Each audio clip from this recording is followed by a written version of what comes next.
बहुजन समाज के द्वारा भारत बंद का आह्वान 21 तारीख का किया गया था, जिसका पूर्ण रूप से आज़ाद समाज पार्टी के राष्ट्रीय अध्यक्ष आदरणीय एडवोकेट चंद्रशेखर आज़ाद जी, नगीना सांसद क्षेत्र, उन्होंने इसका पूर्ण समर्थन किया। आज उनके कार्यकर्ता पदाधिकारी इस आंदोलन में भारत बंद का समर्थन करने के लिए पहुंचे। जॉइंट मजिस्ट्रेट साहब के माध्यम से महामहिम राष्ट्रपति महोदया को ये ज्ञापन हमारा दिया गया है। इस ज्ञापन में कुछ मुख्य मांगे हैं। पहली बात तो ये कि सरकारों के पास में कोई जातिगत आंकड़े ही नहीं हैं। जब सरकारों को पता होगा कि किस जाति की कितनी संख्या है, तभी तो आरक्षण को लागू कर सकते हैं। जातिगत जनगणना होनी चाहिए। हमने अपने जो हमारा ज्ञापन है उसमें पहली मांग यही रखी है। न्याय, अगर आरक्षण में वर्गीकरण की बात करते हैं जो बिल्कुल गलत है, तो कॉलेजियम सिस्टम में भी और न्यायपालिका में भी वर्गीकरण की बात होनी चाहिए। क्यों 70 साल से एक ही वर्ग और एक ही समाज के लोग वहां पर जज बनते चले आ रहे हैं।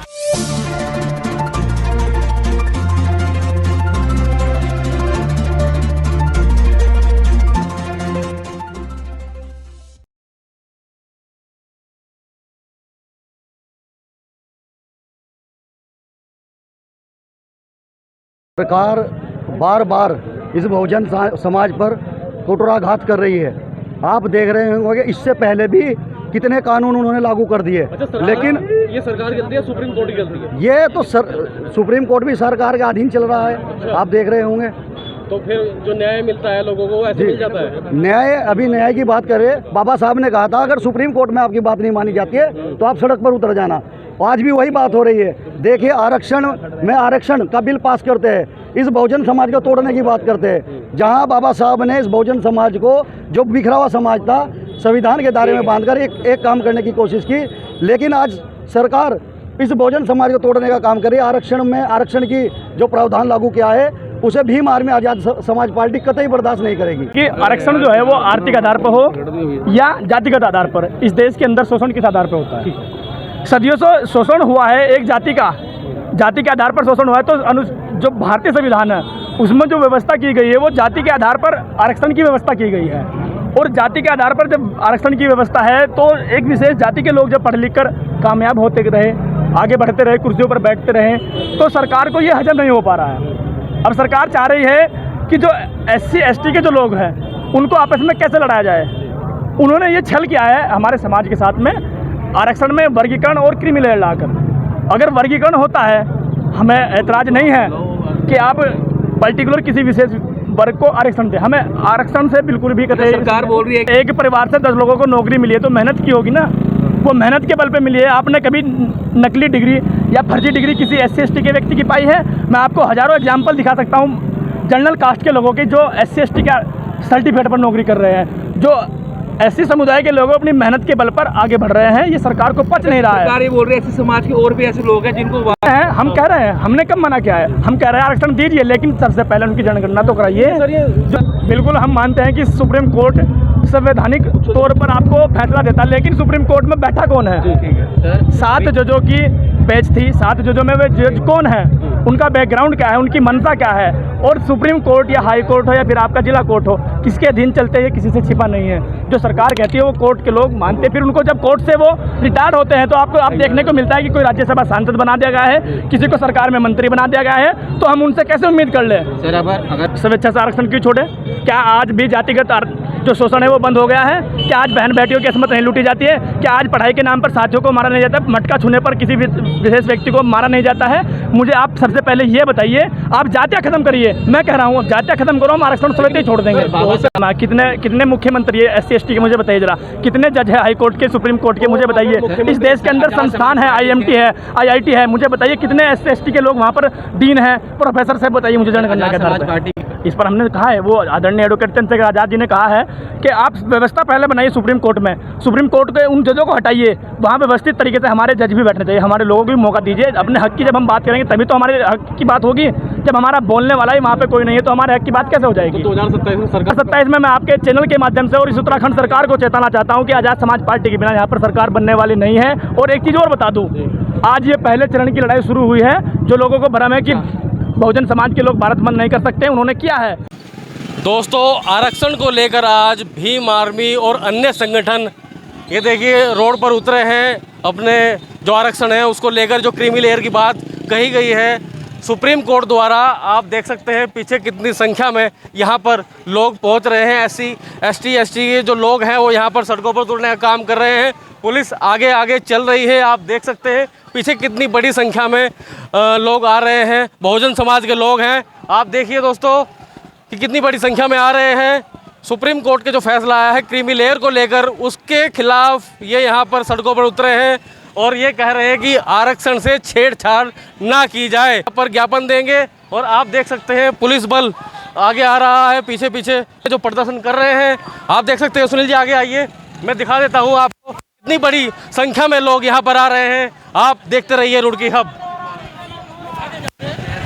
बहुजन समाज के द्वारा भारत बंद का आह्वान 21 तारीख का किया गया था, जिसका पूर्ण रूप से आज़ाद समाज पार्टी के राष्ट्रीय अध्यक्ष आदरणीय एडवोकेट चंद्रशेखर आज़ाद जी, नगीना सांसद क्षेत्र, उन्होंने इसका पूर्ण समर्थन किया। आज उनके कार्यकर्ता पदाधिकारी इस आंदोलन में भारत बंद का समर्थन करने के लिए पहुँचे हैं और ज्ञापन के माध्यम से जॉइंट मजिस्ट्रेट साहब के माध्यम से महामहिम राष्ट्रपति महोदया को ये ज्ञापन हमारा दिया गया है। इस ज्ञापन में कुछ मुख्य मांगे हैं। जिस प्रकार से सरकार जो है, यहाँ माननीय सर्वोच्च न्यायालय के द्वारा सरकारों को निर्देश दिए गए कि वर्गीकरण के आधार पर, जाति के आधार पर आरक्षण को लागू किया जाए।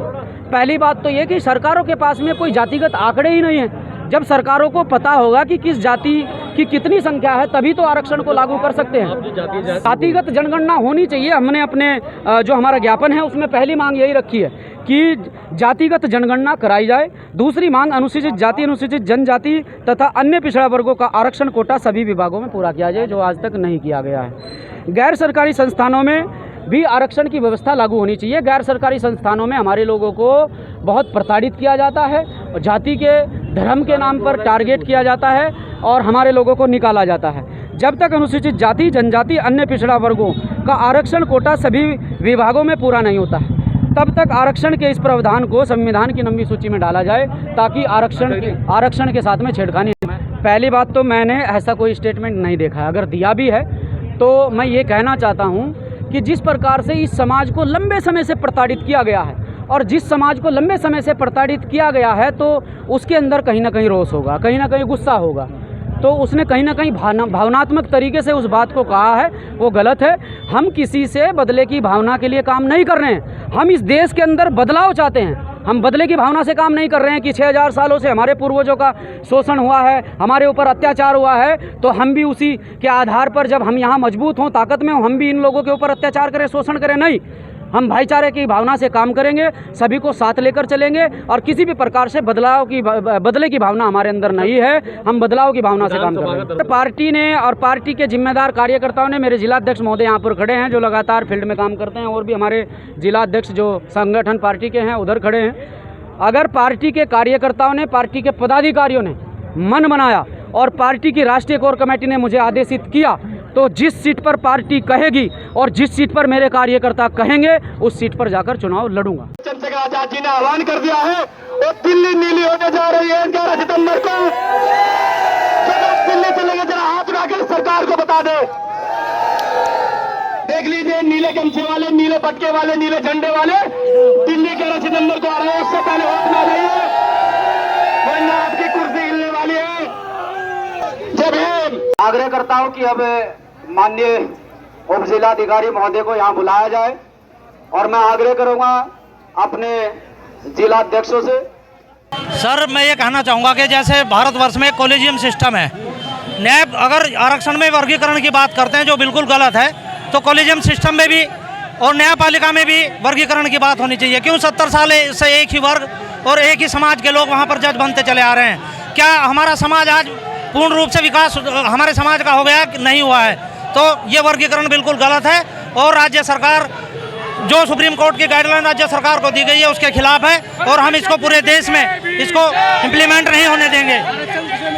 जातिगत आधार पर आरक्षण होना चाहिए या फिर लोग सक्षम आधार पर होना चाहिए? सर, ये जो अत्याचार और अन्याय हो रहा है समाज में, ये जाति के नाम पर ही हो रहा है, तो आरक्षण क्यों ना जाति के नाम पर होना चाहिए?